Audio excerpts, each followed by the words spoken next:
Зоочетечи питтарик.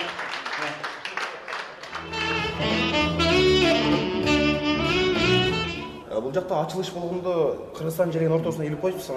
Бул жактагы арабтар, башка Гонконгдон келгендер айтышпадыбы? Желегин илип алсыңдар. Эми каршы чыкты эми кыргыз болуп туруп бетте имараттын флагын илбепсиң же Гонконгдун флагын илбепсиң деп. Эми кыргыздар келип үйрөтүп аткандан кыргыздын флагын илип койдук да. Буга көшөрүп эле кыргыздын флагы турат деп илип койдуңуз. Туруп илип койдук эми. I knew Kuban 3 years ago. Мен Кубан менен 1-2 жыл мурун таанышканмын. Менимче 2008-жыл болуш керек. Ал өзү мага интернеттен жазып баштады. Анан бир нече убакыт интернет аркылуу баарлашып турдук. Андан кийин ал Гонконгко келди. Ал жактан мен аны үйрөтүп баштадым. Кубан мурда да кунг-фу менен машыгып жүргөндүктөн ал Вин Чун стилин бат эле өздөштүрүп алды.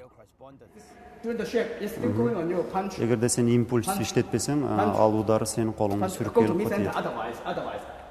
Боңса кылганда сен обязательно импульс иштетиш керек. Импульс болгондо тиги урган адамдын удары бул сенин жаныңа өтүп кетиши. Бул жерде азыр учитель сурап атат да. Бирөө урганда экинчиси тансоо менен кантип тосот дейт. Мисалы сен урсаң, түз урсаң, бул тансоо дейт. Көрдүңбү? Мен тансоо өзүмдө тосотам. Сен ударың бияк кетип калды. Бул могу жакка тийбейби? Жок. Көрдүңбү? Бул менин чегерам, бул сенин чегераң. Сен өтүп кеттиң менин чегерамдан. Бирок түз эмес. Мен түз центрден центрге турган. Муну ылдый кылып туруп эле урсам болот, мисалы. Ошону сурап атат. Кыргыздардын баары үйрөнүп алса анан мушташа берип. Маселе чыкпайбы? Үйрөтүп атканда күндө эртең менен кечинде айтабыз да. Бул только сен өзүңдү коргонуш үчүн. Бирөөдү урбайсың. Анан ар бир ученик келип катышканда уже бланка толтурат. Мен бирөөдү уруп коюп, бирөөдүн бир жерин сындырып койсом өзүм жооп берем депчи. Анан ошол нерсе 3 жолу кайталанса 3 колдон куулат да. Алсалас.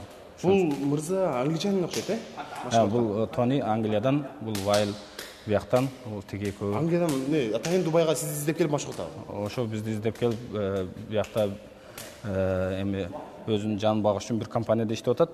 Анан бизде ученик булар баары бул Матазиндин учениктери. Экинчи чемкүү деп коет. Ал чемкүүдө болсо ушул эле эмелер, бирок адам путу менен жылып, кандай кылып атака кылыш керек, ошолорду болчу.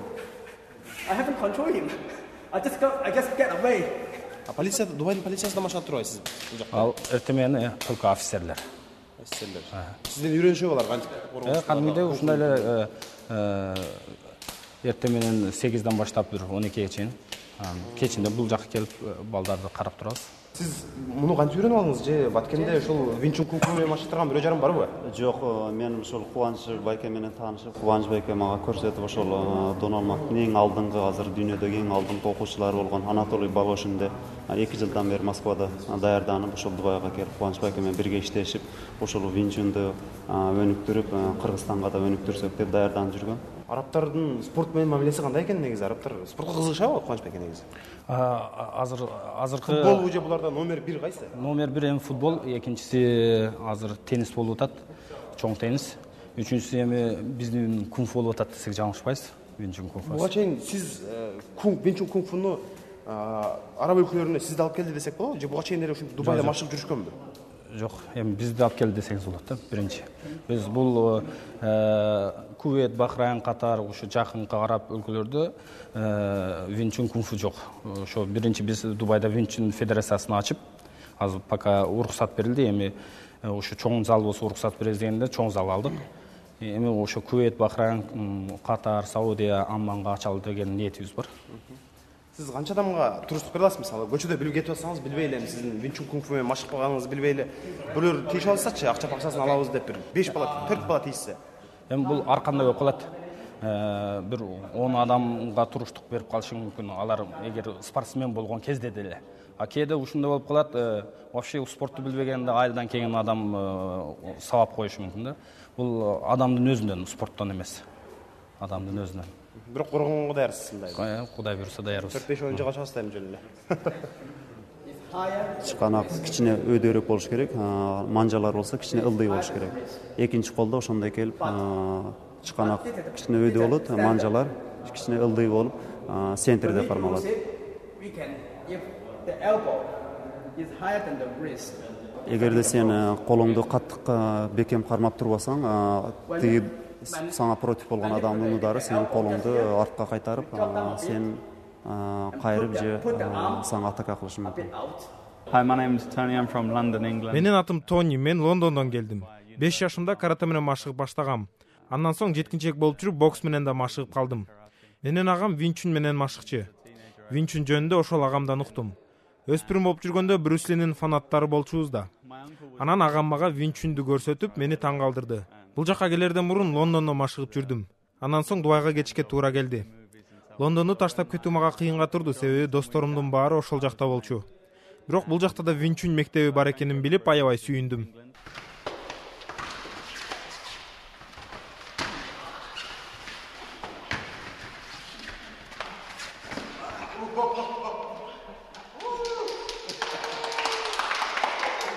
Дубайда мына Кубаныч Төрөбаевдин колунан сабак алып, Винчун кунг-фу менен машыккан 2-3 кыргыз жараны бар. Жана ошондой эле Ташкент Өзбекстандан келген Азат бар, Озот.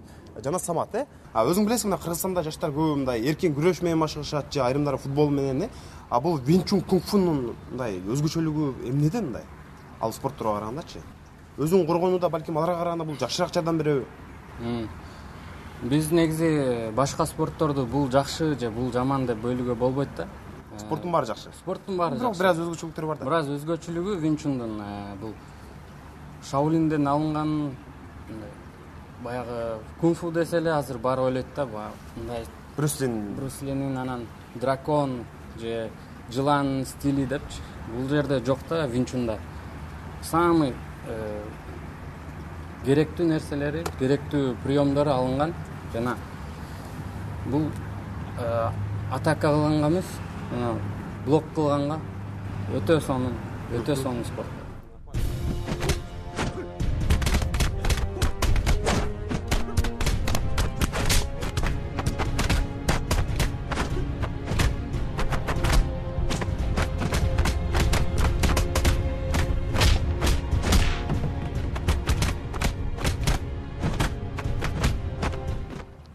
Сен Азат айтсаң, Өзбекстандан атайын Дубайда ушундай Винчун кунг-фуну машыктырган жигит бар экенин билип, анан издеп өзүң таптыңбы? Ушундай болду. Ооба, ошондой болду. Башында карате менен машыгып жүргөнмүн. Кийинчерээк Ип Ман кино тасмасын көрүп, ошондон кийин кызыгып, интернеттен издеп, сүрүштүрүп, анан Кубаныч байкени таап, кат жаздым. Кийин Москвага чейин барып келдик. Кантип адам жаштайынан, мисалы менен дагы жаштар ушул кантип ийгиликтүү бизнесменди мындай башынан баштап түптөсө болот?